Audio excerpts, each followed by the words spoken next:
knjižnici Josipa Vošnjaka Slovenska Bistrica so v ponedeljek pripravili predavanje, kako sem doživel Ljudsko republiko Kitajsko v 4 letih življenja v Pekingu.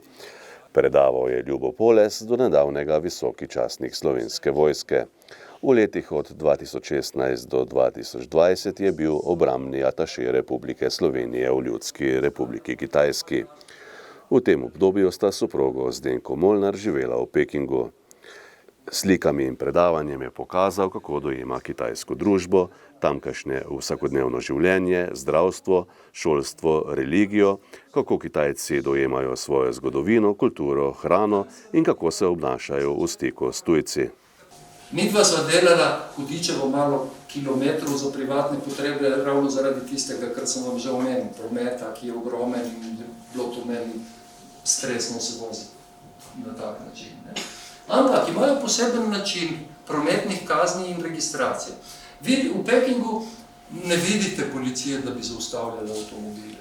Jaz ne vem, v 4 letih, če sem jih videl, morda 2-krat, da so koga zaustavili. Ampak je vse prepredeno s kamerami, z radarji in tako dalje. Ne? In potem se v enem centralnem sistemu samo zbirajo kazni, beležijo in imajo oni neko centralno evidenco, ne? In sploh nobenega ne gnjavijo. Ampak, ko hočeš podaljšati registracijo za avto, moraš vse to plačati. Drugače ni registracije za avto. Ne? In v kakšno situacijo sem jaz prišel. Torej, septembra sem prevzel avto in mislim, da sem imel registracijo novembra. In novembra ga hočem iti registrirati in uni uslužbenec mi vzame vse in ne morete, zakaj ne morete registrirati? Eno kazen ste imeli junija meseca. Sem rekel, ja, ok, pa jo zaračunajte, pa plačam, ne? In je rekel, ne, vi niste bili tle junija meseca, ne? Torej, oni vejo vse, ne, seveda. In sem rekel, pa pogledajte, vidite, da je službeni avto ambasade. Torej, moj predhodnik, obrambni ataše, ga je vozil. In pač je naredil nek prekršek, verjetno se ni niti zavedal, ne? Drugač bi pokril strošek in bom zdaj jaz. Ne morete, niste bili tu. In potem smo mi morali narediti nekaj, kar ni v skladu s predpisi, seveda, ne? Ampak ker so Kitajci, ki pač vedo, da se to lahko uredi, ne? Je, da je šel naslednjič en Kitajc z mano, ne? In je rekel, ne, jaz sem vozil ta avto takrat. Ne? A vi ste, kazenska točka, ja, dober, ok, kazenska točka, plačate, puf, in njemu sem plačal za uslugo še, da je šel tja in to naredil. Ne? In seveda pa ta bivši obrambni ataše, ko je to slišal, ko sem mu povedal, je rekel, Bog pomagaj, nisem vedel oprosti in mi je takoj nakazal denar, ne? Nisem tako bil. Ne? Ampak do takih nesmislov prihaja. Bančni račun.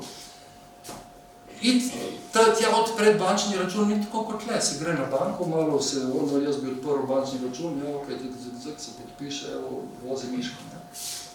Tam sem jaz odpiral račun 2 uri, sem sedel, pa so hodili z nekimi obrazci, pa so mi dali podpisovati, pa sem gledal, kaj se dogaja, pa sem tej asistentki svoji, ki je Kitajka, ki je njih razumela, ne, jaz nisem seveda, sem rekel, ma kaj je to? Je rekla, je normalna procedura, veste, pa mora skozi kontrole, pa bla, pa bla. In tam 2 uri sem bil, preden sem odprl račun. In vedno, ko so bila razna nakazila, ki sem jih dobival iz države, so jih morali oni verificirati in tako dalje. In to je bilo vedno zgubiti 1 uro tam na banki, minimalno 1 uro. Torej, če sem bil takoj na vrsti, če nisem bil pač toliko več. Torej, take smešne stvari. Kitajski denar, RMB, ne, ali juani, ne, to je njihova najvišja valuta, edino, če so spremenili kaj zadnje 2 leti in pol. 100 RMB-ev, to je 12-13 evrov, ne, po kurzu. Torej, to je njihova največja banknota. In spet ena neumnost, ki se nam je zgodila, ker nismo vedeli, ne, sicer je pa na vseh je malo, ne, na vseh juanih, ne samo na 100, ne samo na 90. In mi na začetku, ko smo hoteli seveda najeti stanovanje, ne, sicer najemnino je plačala država, ne, ampak smo pač morali zastaviti denar vnaprej, zato da smo lahko čim prej to poštimali, ker če bi čakali na kazilo, bi bila procedura spet. Ne. In smo morali dati par tisoč evrov vnaprej. Ne? Kot prvo sem mislil, ok, dobro, gremo tjale, pa dvignemo 5000 evrov. Ne. Bankomat, 400 evrov na dan največ in potem sva vsak, torej 800 evrov na dan in pol sva morala to delati 5-6 dni zaporedoma, da sva prišla do one vsote, ki sva jo kot polog morala dati temu lastniku stanovanja kot varščino, ne, za stanovanje. Ne.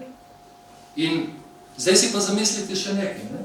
Če je ena ta 12 evrov, ne, midva sva pa imela zaplačati, ne vem, 5000 evrov ali koliko je bilo, ne, koliko sva jih imela, ne. Torej, za vsakih 400 evrov, ki sva jih dvignila, torej na bankomatu je to koliko?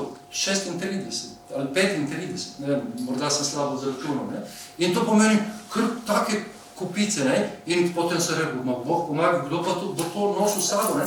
Sem šel v hotelu na recepcijo, ne, sem rekel, dajte mi prosim zamenjati za večje banknote, ne. So me gledali, kot da sem padel z Marsa, so rekli, pa se to ne več. Sem rekel, kako izpadeš kreten, ko nečesa ne veš. Ja, njihova največja. In potem nosijo šope denarja takole okoli, če rabijo neko večjo vsoto.